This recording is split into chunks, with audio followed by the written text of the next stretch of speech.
আসসালামু আলাইকুম, কেমন আছেন সবাই? আজকে ব্লগটা রাতেই শুরু করলাম। হঠাৎ করে প্ল্যান হলো বাইরে ঘুরতে যাব। যেতে যেতে ভাবলাম আপনাদের সাথে ভিউটা শেয়ার করি গাড়ি থেকে। আজকের ওয়েদারটা ঠান্ডা গরম মিক্স ছিল। রাতের বেলা লং জার্নি অনেক ভালো লাগে। যেতে যেতে বাতাস আর ভিউটা অনেক এনজয় করলাম। কুয়েতে সালমিয়া ফেমাস রেস্টুরেন্টে গেলাম। এখানে অনেক ধরনের আইটেমের সালাদ পাওয়া যায়।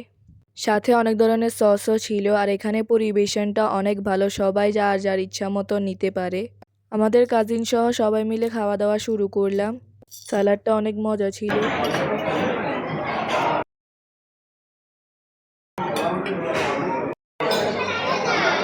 তো আমরা ফ্যামিলি পিৎজা অর্ডার করেছিলাম। এখানে অনেক ধরনের পিৎজা ছিল। এখানে একটা জিনিস ভালো, কারো জন্মদিন থাকলে ওদের জন্য গান চালানো হয় আর তাদেরকে উইশ করা হয় এবং ক্ল্যাপিং করা হয়। বাইরের ভিউটা অনেক সুন্দর ছিল। ওখানে বসার পরে মনে হলো যে আমরা কক্সবাজারে এসে গেছি। খানা যেগুলো বেঁচে গিয়েছিল তো আমরা পার্সেল করে নিয়ে এসেছিলাম।